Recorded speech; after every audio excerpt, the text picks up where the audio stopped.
Titulaire indiscutable dans le milieu du Real Madrid, Casemiro aurait tapé dans l'œil des dirigeants de Manchester United qui cherchent à remplacer Nemanja Matic et Paul Pogba. Néanmoins, Carlo Ancelotti n'envisagerait absolument pas de se séparer de l'international brésilien. Pour le moment, les Red Devils n'auraient toujours pas dégainé la moindre offre.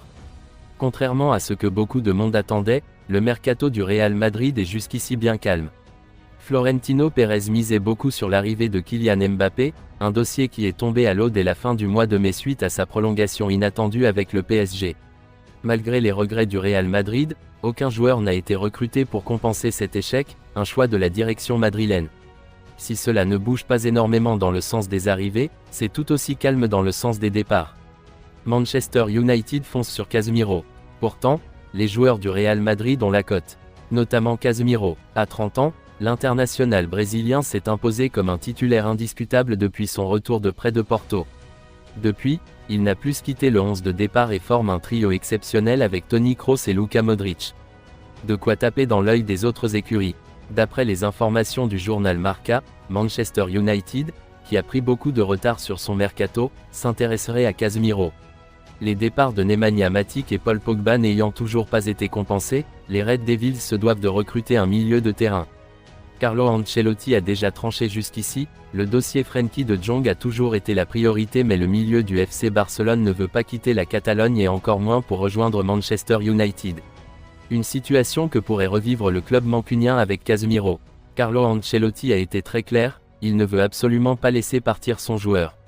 Si personne n'est jamais assuré de rester, Casemiro est bien parti pour le faire puisque pour le moment, aucune offre n'est arrivée sur le bureau des dirigeants du Real Madrid en cas de transfert. Le Real Madrid a des solutions si Carlo Ancelotti a été direct, il a pourtant de quoi le remplacer en interne. Avec le transfert d'Aurélien Tchouaméni, le Real Madrid s'offre une solution de plus à un poste où Toni Kroos, Luka Modric, Federico Valverde, Dani Ceballos et bien entendu Eduardo Camavinga peuvent évoluer. De son côté, Casemiro n'a jamais émis l'envie d'un départ.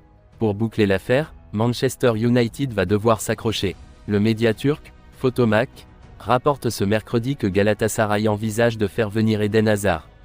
Le Belge, qui semble concentré à 100% sur sa nouvelle saison avec le Real Madrid, serait une signature surprise si l'opération, qui révolutionnerait le championnat turc, devait se concrétiser.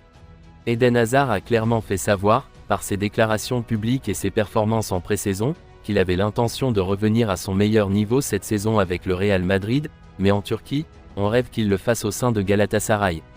C'est du moins ce que rapporte la première page de Photomac, ce mercredi. Le journal explique cette rumeur comme une « bombe » qui pourrait compléter les incorporations de Dries Mertens et Lucas Torreira, également très médiatiques. L'idée est d'avoir un impact immédiat dans leur championnat national pour rester au sommet et, pourquoi pas, se démarquer dans les compétitions continentales. Du côté de Santiago Bernabéu et de l'entourage de l'ailier, il est peu probable qu'ils voient ce transfert d'un bon œil. La direction madrilène n'a besoin de vendre pour alimenter ses caisses, et l'ancien joueur de Chelsea ne semble vouloir couper court au travail qu'il effectue pour être plus utile que jamais à Carlo Ancelotti, qui envisage même de l'utiliser comme faux neuf. Un transfert en Turquie signifierait, pour Hazard, que son désir de se réconcilier avec son meilleur au Real Madrid disparaîtrait. Depuis son arrivée en provenance de la Première Ligue, il n'a jamais pu donner le meilleur de lui-même aux supporters de la capitale espagnole en raison d'une série de problèmes de blessures qui l'ont privé de la continuité nécessaire.